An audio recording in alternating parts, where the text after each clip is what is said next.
Hello everyone, welcome back to my channel. If this is your first time here, you're welcome. In today's video, I'll be showing you how to draft this stylish neckline bustier dress. If this is a video you're interested in, please keep on watching. Don't forget to subscribe, like and share this video. We'll start off by marking our measurements. My shoulder to bust line is 9 inches, shoulder to bust point 10.5, shoulder to under bust 14.5, shoulder to waist 16 inches, shoulder to hip 24 inches. So I'll be marking that. I'll be stopping my measurement directly on my hips because on the pattern the top body is stopped on our hip.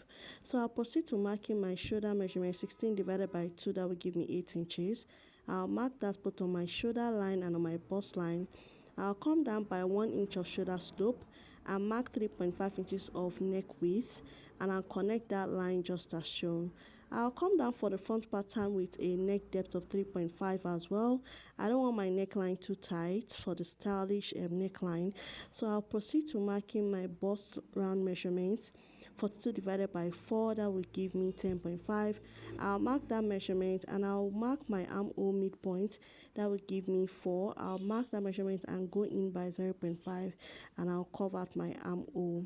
Here I'm just labeling my design: starting line, bust point, under bust, waist and hip. On the thumbnail, you notice that the bustier part started on her chest line, so I'll go upwards by 2 inches to mark my chest line. So after marking my chest line, I'll start imputing my bust span measurement. That's my nipple to nipple measurement, which is 8 inches divided by 2, that will give me 4, plus 0.5 inches of sewing allowance, that will give me 4.5. I'll be marking this measurement all the way down to my hip and I'll connect with a straight line. I'll be going inwards by 2 inches for my dart taking, 1 inch on both sides. If you are bigger than that, you can go 1.5 inch on both sides. That'll make it 3 inches of dart taking. But ensure that whatever dart taking you took at the hem, you take the same thing at the chest line. You don't want to make that mistake. So I took 2 inches, 1 inch on both sides, and I'll connect that line upwards, and I'll curve my dart from my bust under bust to my bust point, and also curve my dart from my chest line to meet my bust point. I don't know if you understand what I'm saying. Please just watch the video how I curve my dart. So because I took 2 inches of dart taking, I'll go upwards and take 2 inches of dart as well. If you took 3 inches, please ensure you take 3 inches. You take 3 inches of dart at the chest line as well. So I'll proceed now to curving my dart, and after curving my dart, you want to go ahead and replace that dart taken on the chest line and replace it at the armhole. Please pay attention to this part. I took 2 inches of dart on my chest line. I'll replace that 2 inches on my chest line outwards of my armhole. So right now, I'll go to my bust line as well and replace the dart that I took there. That dart is 0.5. I replaced it and I'll just curve my new armhole. Remember, we are joining the upper bodice to this main bodice itself. So right now, I'll proceed now to imputing my measurement, and I'll come down by 0.5 for that neckline, because we'll be stylishly drafting the neckline. So this is the design on the thumbnail for the neckline. Please make use of any neck design you want, but for this pattern we'll be making use of this neckline and I'll be drafting it this way. So I proceeded now to marking that neckline just as shown. So right now I proceed to impute my other measurements. I will impute my 2 inches of sewing allowance. You can do 2.5 if that's what you want, but I'll be using 2 inches for my sewing allowance. So I'll go to my waistline.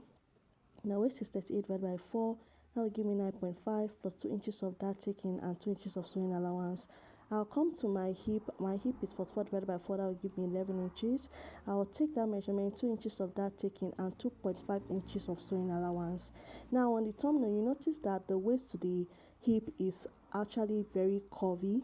Now you want to extend that curve by 0.5 inches, and that's what I have done. So right now I'm just connecting this and I'll be showing you how I draft my waist to my hip. If you have watched the video to this point, please don't forget to give this video a like so that YouTube can push up my content. And if you are a beginner, please watch the video carefully. You want to draft your pattern and ensure that it comes out looking like mine. After cutting out my pattern, I'll proceed now to pinning my pattern together so that you see the outcome or how it should look like after you are done sewing. If you don't have pins, you can sew the patterns together, but when you are turning it inside out, please be careful so that you don't rip out your pattern paper. So right now, just watch how I cut out my pattern. Don't make a mistake cutting out yours. Take your time in cutting out your pattern. You can see the way I cut out my pattern. Be careful when you're cutting out your pattern. Don't make a mistake, please. Don't make a mistake cutting out your pattern. Now that we are done cutting out our pattern, the upper bodice is different from the bustier. So right now I'm just cutting out the bustier. I'll proceed to pinning down my pattern so that you can see how it will turn out after you are done sewing. Now there's one of my students asked that why is there no bust dart? You don't need bust darts for this pattern. This is how it came out looking after I was done pinning down. Now you want your pattern coming out looking like this. This is the exact style. Because it's on paper, that's why it's looking like that. If you actually sew it on fabric, it will come out looking better. And you want to pad your bustier. Either you pad with wadding, soft stay, or you pad with brackets. Whichever one you do works fine. So we're done with the front pattern. So I'll proceed to the back pattern. I've repeated my measurement again. I've repeated my measurement. So right now, for the back, I can't get the back of the pattern. So I'll just be working whatever back I want, whatever style I want for the back. So I came down by 8 inches for my back. I want an open back. And I'll be giving it a stylish neckline for the back as well. So you can do any neckline of your choice for the back pattern, whichever one works fine. So I'll just be coming out with this neck design for mine. So the next step now is for me to add my sewing allowance to my bust line measurement. I'm repeating my measurement, so I'll proceed to repeating my nipple to nipple measurement for the back dart as well. I'll be using a basic dart for my back pattern. Now for my dart, I took 2 inches for my dart as well for the back. That's 1 inch on both sides. If you're a smaller size person, you can do 0.5. If you're on the bigger side, you can do 1.5, whichever one works fine. So right now, I'll be taking my dart for 1 inch on both sides, that's making 2 inches of dart. And I'll proceed to imputing my measurements. I'll be taking my measurement for my waistline and I'll be imputing 1 inch of dart taking and 2 inches of sewing allowance. For my hip, I'll be marking my measurement 2 inches of dart taking and 2.5 inches of sewing allowance, just like the front pattern. Now to remove zipper bulge and to tighten my waist, I'll be going inwards by 0.5 and be coming outwards by 0.5 on my waistline. Please just watch how I draft my back pattern. Don't make a mistake drafting out yours. If you're a beginner, please take your time in doing this step.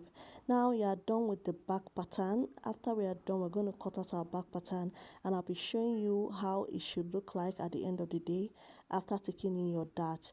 Now you want your pattern coming out looking like this. The next step is to remove zipper bulge. I'll be slanting from my bust line to my waist. I'll just be slanting my ruler and be drafting my zipper allowance just as shown. Our back is not straight and you want your zipper allowance to be very snatched. So for my snatched waist, this I'll be doing my back pattern, and with that we are done with the back pattern. I'll proceed to cutting out my pattern. Watch how I cut out my pattern. Don't make a mistake cutting out yours. And after cutting out, your pattern should end up looking like this. Please, your pattern should come out looking like this. And when you are done, I'll just fold in the dart so that you can see how the pattern should look like. When you draft on your fabric, please ensure that you've added your allowances on your pattern paper before drafting on your fabric.